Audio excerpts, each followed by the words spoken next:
David Sturzacker is going to play Gareth Southgate. And you've also got Samantha Womack coming in to play Pippa Grange. Now, explain who Pippa Grange is and what her role was. Pippa Grange is the most wonderful psychologist, and what she does in her core is she goes into environments and tries to improve and change them. And that can be any workplace. It could be an office, or it could be a school, or it could be a theatre. And she was brought in as one of the psychologists in the England football team to deal with one thing mainly, and that was fear. And they identified really quickly that one of the problems in the England football team, if you remember going way back to 2016, England was at its absolute lowest ebb. We got very used to exiting tournaments really early or not qualifying at all. People's affection for the England football team, the men's football team, had completely vanished, and they knew something was wrong. And there was this narrative that was going around that, the players just don't really care anymore. They're these rich millionaires, and they just don't feel a passion for their sport anymore.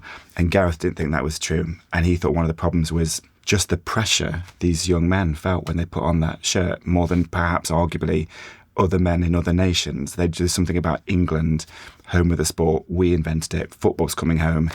The lads were really struggling and they didn't know how to talk about it. And Pippa Grange opened up a dialogue and brought in a kind of emotional toolkit into the England football team that hadn't been tried before to begin interrogating this problem of fear. And one of the areas in which that fear manifested itself most clearly was in a penalty shootout. Yes. There was some data they found when Gareth said, I think we should look at penalties, stare into the darkness and see what's wrong.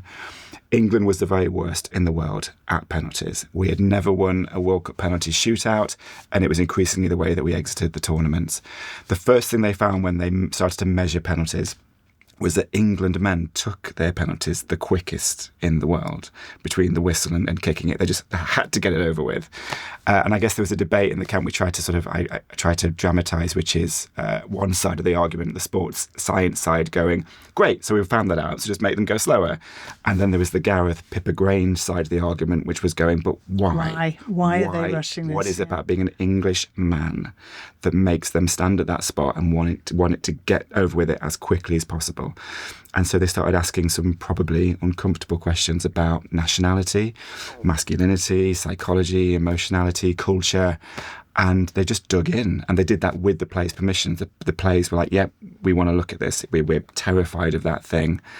I think as a piece of theatre, it's extraordinary, and I hope we sort of capture that in the play. And it's so well done, and the choreography of it. And you're thinking, well, how can you get people taking penalties, and how can you get a goalkeeper saving penalties? Right. It is so well done. Yeah, we're very lucky. We have these we have an amazing choreographer, Ellen Kane, who did like the Matilda movie and things like that. We have an extraordinary designer, Ez Devlin, who's used to doing like Adele concerts, and she tries to create the feeling of a stadium and what that feels like in these big theatres.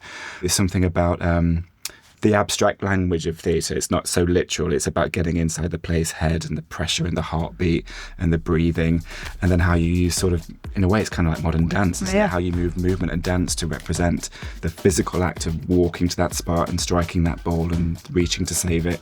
It gets chills in the theatre. It's amazing.